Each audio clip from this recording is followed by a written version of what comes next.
अस्सलाम वालेकुम स्टूडेंट्स।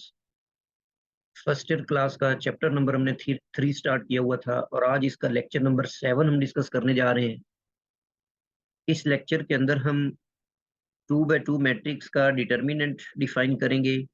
उसके बाद सिंगुलर और नॉन सिंगुलर मैट्रिसेस क्या होती हैं इसको हम डिफाइन करेंगे, और adjoint of a 2x2 matrix और इनवर्स ऑफ 2x2 मैट्रिक्स, ये चीज़ें हमने आज के लेक्चर में डिस्कस करनी है।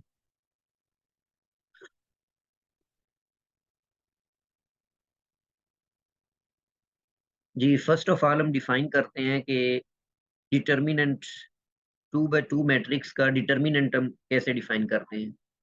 उसके लिए हम सपोज कर लेते हैं कि लेट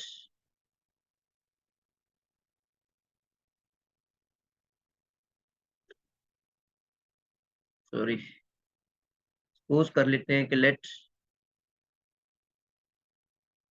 ए आपके पास एक मैट्रिक्स है, ए बी सी और डी।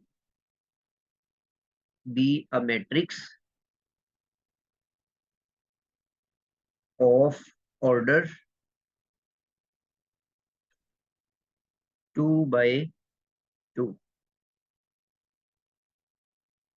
then its determinant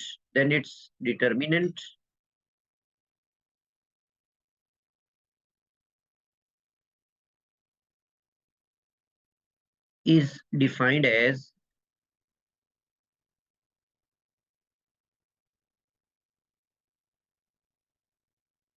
इसको हम इस तरह से वर्टिकल बार्स से डिनोट कर सकते हैं डिटर्मिनेंट को, और इन ब्रैकेट्स को भी हम चेंज कर देंगे वर्टिकल बार्स में। तो ये आपके पास डिटर्मिनेंट की नोटेशन है। इसको डिफाइन हमने कैसे करना है, ये जो डायगोनल की एंट्रीज हैं ए और डी, इनको आपस में मल्टीप्लाई करवा दें और इसमें से माइनस कर दें जो नॉन डायगोनल या सेकेंडरी डायगोनल एलिमेंट्स हैं बी और सी। लो जी, ये आपके पास डेफिनेशन है 2x2 मैट्रिक्स के डिटर्मिनेंट। जैसे यहाँ पर एक एग्जांपल दी हुई है, ए मैट्रिक्स है और इसका हम डिटर्मिनेंट फाइंड करते हैं। तो वही तरीकेकार जो ऊपर अपने डेफिनेशन के अंदर सीखा उसके अकॉर्डिंग जो डायगोनल की एंट्रीज हैं उनको आपस में मल्टीप्लाई कर दें। 2 और 3 ये दोनों डायगोनल की एंट्रीज हैं। दरमियान में आपने माइनस लगाना है अकॉर्डिंग टू फार्मूला, और उसके बाद जो नॉन डायगोनल एंट्रीज हैं -1 और 4, इनको कर दे मल्टीप्लाई। तो 2 3 इज द 6 और माइनस माइनस प्लस हो जाएगा, और 1 4 इज द 4। तो 6 + 4 जो है ये =10 हो जाएगा।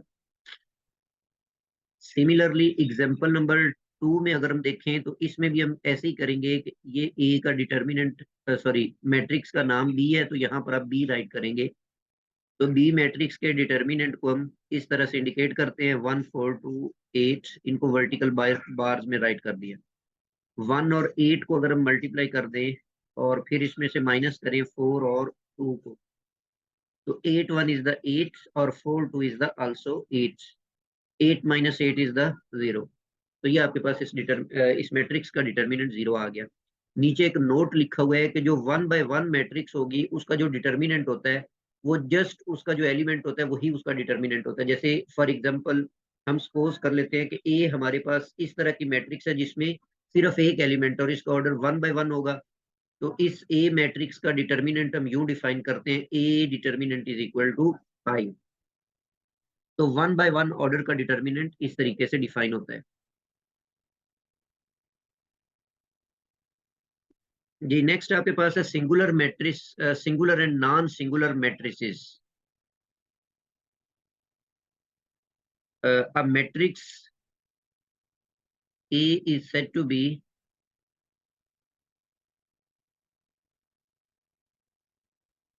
Singular matrix. ए को हम कहेंगे कि ये सिंगुलर मैट्रिक्स है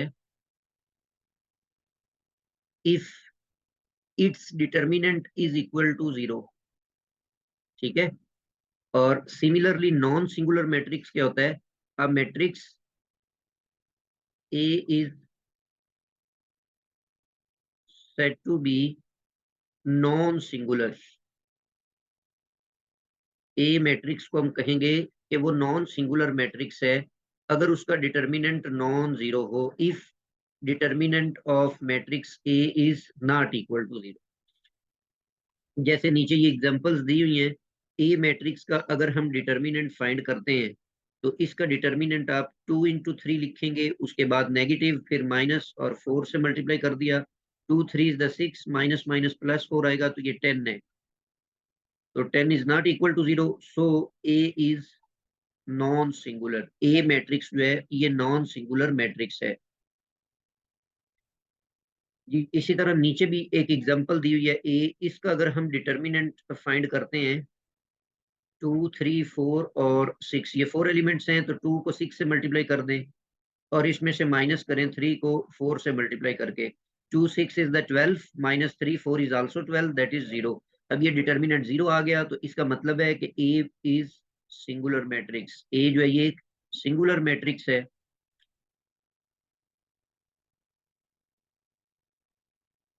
ये नेक्स्ट आपके पास है adjoint of a matrix. 2 by 2 matrix का एडजॉइंट हम कैसे डिफाइन करते हैं? सपोज कर लेते हैं कि हमारे पास एक 2 by 2 मैट्रिक्स है। A is a 2 by 2 matrix, A B C और डी।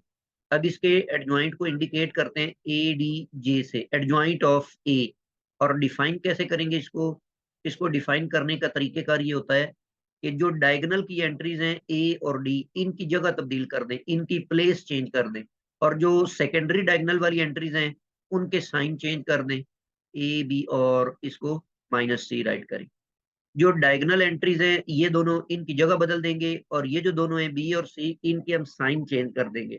जैसे यहाँ पर एक एग्जांपल दी हुई है मैट्रिक्स ए, तो इसका एडजॉइंट्स ऑफ ए जो है, डायगोनल की एंट्रीज 2 और 3 हैं, इनकी हमने प्लेस चेंज कर दी, जगह तब्दील कर दी।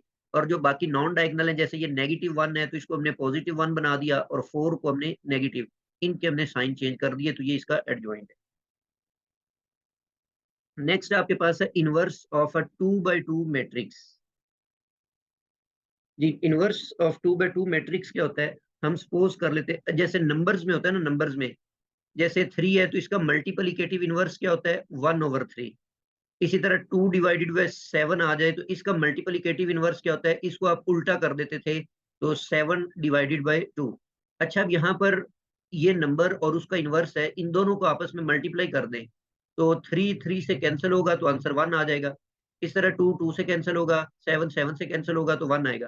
तो जिस तरह नंबर्स के अंदर ऐसे होता है कि नंबर को उसके इनवर्स से मल्टीप्लाई करें तो 1 आ जाता है, ऐसे मैट्रिसेस के अंदर भी इनवर्स को डिफाइन करते वक्त हम ऐसा कहेंगे कि a matrix, यहाँ पर हम सपोज करते हैं कि ए जो है ना, let's a be a non singular matrix. ये अभी मैं आपको बाद में बताता हूँ कि इसके लिए नॉन सिंगुलर क्यों कंडीशन जरूरी है। इनवर्स उस मैट्रिक्स का एग्जिस्ट करेगा जो कि नॉन सिंगुलर हो। अगर सिंगुलर मैट्रिक्स होगी उसका इनवर्स हम नहीं फाइंड कर सकते। Let A be a non singular matrix, then matrix B, एक और मैट्रिक्स ले लेते हैं, उसको बी का नाम देते हैं। B is called inverse of A, inverse of A if, अगर हम ए को बी से मल्टीप्लाई करें या फिर बी को ए से मल्टीप्लाई करें तो आइडेंटिटी मैट्रिक्स आना चाहिए। जैसे हमने ऊपर लिखा था ना, इन नंबर्स को मल्टीप्लाई करने से 1 आना चाहिए, लेकिन मैट्रिसेस के अंदर दोनों को मल्टीप्लाई करने से आइडेंटिटी मैट्रिक्स आना चाहिए, 1 नहीं आना चाहिए। वो नंबर्स में होता है, मैट्रिसेस में आइडेंटिटी हो, तो फिर हम इन दोनों को कहेंगे कि ए और बी जो है एक दूसरे का मल्टीप्लिकेटिव इनवर्स है। अब यहाँ पर बी के बजाय हम उसको, उसके लिए एक स्पेशल नोटेशन यूज करते हैं कि ए का जो इनवर्स है उसके ऊपर हम पावर -1 लगा देते हैं। तो इसलिए अब इसकी प्रॉपर डेफिनेशन कुछ ऐसे बनी कि ए को ए के इनवर्स से मल्टीप्लाई कर दें या ए इनवर्स को ए से मल्टीप्लाई कर दें, तो ये फिर दोनों मैट्रिसेस जो हैं एक दूसरे का इनवर्स कहलाती हैं। तो this is the definition of inverse. Next हम देखते हैं कि इनवर्स फाइंड कैसे होता है, इनवर्स का फार्मूला क्या है। तो यहाँ पर इसका जो फार्मूला इनवर्स का यूज करते हैं, 9th क्लास में भी हमने ये फार्मूला डिस्कस किया था इनवर्स फाइंड करने का, कि किसी भी मैट्रिक्स ए का जो इनवर्स है उसको फाइंड करने का तरीका ये है कि A inverse is equal to 1 over determinant of matrix A into adjoint of matrix A. तो ये इनवर्स का फार्मूला है। जैसे यहाँ पर एक एग्जांपल दी हुई है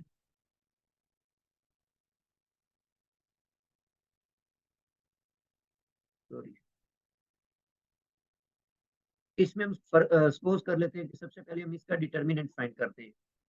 अच्छा, वो मैंने आपको बताया कि उसके लिए नॉन सिंगुलर होना क्यों ज़रूरी है। ये जो डिटर्मिनेंट है ना, ये बटे के नीचे लिखा हुआ है, डिनोमिनेटर में है। तो कभी भी बटे के नीचे जो ज़ीरो होता है, ये मैथमेटिक्स में अलाउ नहीं होता। इसी वजह से हम डिटर्मिनेंट के ऊपर कंडीशन लगाते हैं कि A determinant is not equal to 0। कि कभी भी डिटर्मिनेंट जो है ये 0 के इक्वल नहीं होगा। तो जब डिटर्मिनेंट 0 के इक्वल नहीं होगा तो उसको हम नॉन सिंगुलर मैट्रिक्स कहते हैं। अच्छा, अब हम आते हैं यहाँ पर ए का, सबसे पहले हम डिटर्मिनेंट निकालते हैं। इनवर्स निकालते वक़्त सबसे पहले आपने डिटर्मिनेंट ही फाइंड करना है, ताकि अगर वो 0 आ जाए तो फिर हम उसको फर्दर प्रोसीड नहीं करेंगे। हम कहेंगे कि उसका इनवर्स एक्सिस्ट ही नहीं करता। जी, डायगोनल एंट्रीज़ को मल्टीप्लाई करें, 5 और 1 मल्टीप्लाई होंगे, उसके बाद 3 और 1 मल्टीप्लाई होंगे। तो A determinant is equal to 5 into 1 minus 3 into 1। तो A determinant will be equal to 5 minus 3 is equal to 2, which is not equal to 0. Similarly, we find adjoint of A. Adjoint कैसे find करना है जी? Diagonal की entries की place change कर दें, और जो नॉन डायगोनल एंट्रीज हैं उनके साइन चेंज कर दें। तो जी, ये आपके पास आ गया adjoint of matrix A. Now we can use the formula of inverse. So A inverse is equal to 1 over determinant of A into adjoint of A. जी, determinant की वैल्यू हमने फाइंड की थी 2, और एडजॉइंट हमने बनाया 1 -3 -1 और 5। अब ये 1/2 अंदर मल्टीप्लाई होगा, तो हर एंट्री को 2 पे आप डिवाइड कर देंगे। 1/2 -3 डिवाइडेड बाय 2, उसके बाद -1/2, उसके बाद 5 डिवाइडेड बाय 2। लो जी, ये आपके पास ए इनवर्स निकल आया। अच्छा, फिर उसने साथ में एक एक्स्ट्रा क्वेश्चन भी दिया है कि अच्छा, यहाँ पे आपने प्रूफ करना है कि ये दोनों आपस में इक्वल हैं। बेसिकली ये दोनों आइडेंटिटी के इक्वल होते हैं according to definition of inverse. तो अब जस्ट आपने मैट्रिक्स ए को मैट्रिक्स ए के साथ मल्टीप्लाई करना है, ए इनवर्स के साथ। जी, मैट्रिक्स ए जो है ये है आपके पास 5, 3, 1 और 1। और ए इनवर्स जो मैट्रिक्स है वो है 1/2 -3/2 और -1/2 5/2। जी, A into A inverse, first row को फर्स्ट कॉलम से मल्टीप्लाई करते हैं, तो ये बन जाएगा 5 डिवाइडेड बाय 2, और 3 को -1/2 से करेंगे -3/2। फिर फर्स्ट रो को सेकंड कॉलम से मल्टीप्लाई करेंगे -15 डिवाइडेड बाय 2, और 3 को 5 से करेंगे, ये भी 15 डिवाइडेड बाय 2। इसी तरह सेकंड रो को फर्स्ट कॉलम से करें मल्टीप्लाई 1/2 -1/2, सेकंड कॉलम से करें -3/2 और +5/2। जी, अब इनका एलसीएम लेंगे, 2 एलसीएम आएगा, 5 -3 करेंगे तो वो भी 2 आएगा, तो ये 1 हो जाएगा, और ये कैंसिल हो जाएंगे, 0 बन जाएगा। 1/2 और -1/2 भी कैंसिल होकर 0 बन जाएंगे। इधर भी ये माइनस करेंगे तो ये 1 आ जाएगा, और ये आइडेंटिटी मैट्रिक्स। बिल्कुल इसी तरह से आपने नेक्स्ट ए इनवर्स को पहले लिखेंगे, ए को बाद में, फिर इसको इवेलुएट करेंगे तो वो भी आई ही आएगा। यहाँ तक हमारा आज का लेक्चर कंप्लीट होता है।